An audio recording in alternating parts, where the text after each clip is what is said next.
Welfare, health and pensions are in the firing line as Australia's Treasurer prepares the ground for big cuts in his first budget.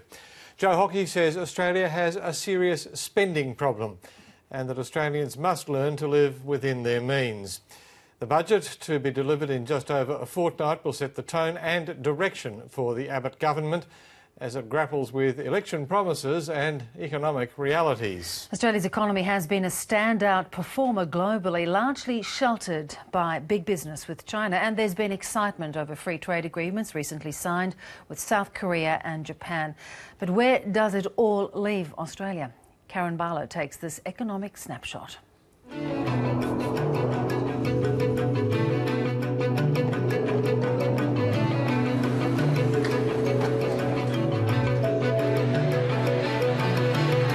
A $1.5 trillion economy and one of the world's top 20 economic powerhouses, Australia has successfully survived years of global financial turmoil. But times and the economy are changing. Well, right at the moment, you could describe the Australian economy as fragile or soft or a word like that. There are a lot of concerns out there about growth prospects. Still, the Australian economy is stronger than it was a year ago. Look, I think 2014's kicked off on quite a positive note. We've got signs that the export sector's doing exceptionally well, housing construction's doing really well, and the retail side of the economy is doing well. So the three big parts of the economy that low interest rates are meant to be stimulating are doing well. The lucrative mining investment boom has passed and manufacturing is in the doldrums. 3 major car manufacturers are to leave Australia within the next 3.5 years, and that affects thousands of companies in the automotive supply chain. Each of them employing a lot of people, so that's an enormous number of people who we have to soak up and find employment for. And there'll be more of that to come as our economy goes through what will be quite significant changes. The latest economic figures have revealed Australian cost of living has gone up, but not by enough to likely affect interest rates. According to the Bureau of Statistics, the Consumer Price Index rose by 0.6% in the year's first quarter and 2.9% over the year. Tobacco, fuel, education and medical costs represented the biggest rises. But wages are struggling to keep up. Bureau of Statistics data shows household incomes are growing at the slowest rate on record. In the final 3 months of last year, household incomes only went up 0.1%. What we have overall is a bit of a patchwork economy. Welcome to China. Australia's largest trading partner, China, has its own problems.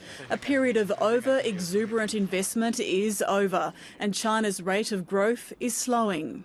It's growing at below its target, and its target is 7.5%. We see conditions there being somewhat softer than that, and if that's true, that has a big implication for growth in commodity exports for this country, obviously, and it's certainly a risk to our outlook. Chinese authorities are aware and are intervening, instructing where money can be spent and invested in the economy. Yeah, by the end of this year, I think China will be more likely to be growing above 7.5%, and for Australia, that's just terrific news. The negotiations between Australia and China on the free trade agreement are in full swing, following the show of force from Tony Abbott's trade mission to North Asia earlier this month. The South Korea FTA is signed, the Japan agreement has been finalised, and still going on in the background, talks over the 12-nation Trans-Pacific Partnership. There's a role here for government as they are putting their imprint on the economy to help get the frameworks right so that we can compete. We have high costs, high labour costs and high costs more generally. I call the Honourable the Treasurer. This is the first budget of the Abbott Conservative government and the first delivered by the Treasurer, Joe Hockey. Well, you could almost say that the Abbott government begins from May the 13th. The Prime Minister describes the task ahead as a big repair job for the budget and the economy.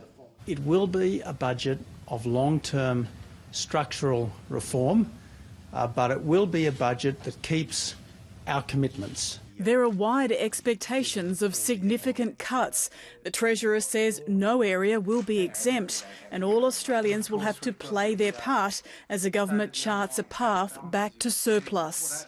This is going to be a very tough budget for all. Our view is that the government needs to focus on achieving discretionary spending cuts, perhaps over a period of time, of up to $16 billion or 1 percentage point of GDP. Dr Stephen Anthony, a former Treasury and Finance official, says his plan could be achieved over a 2 or 3 year period without too much budget pain. We think that there are certain programs in those areas that could be better targeted to assist the disadvantaged. So they can achieve the intention of, or the original intentions of the policies, but savings can be achieved for the taxpayer overall. Dr Anthony estimates this year's deficit will be $41 billion, $6 billion less than the mid-year budget update in December.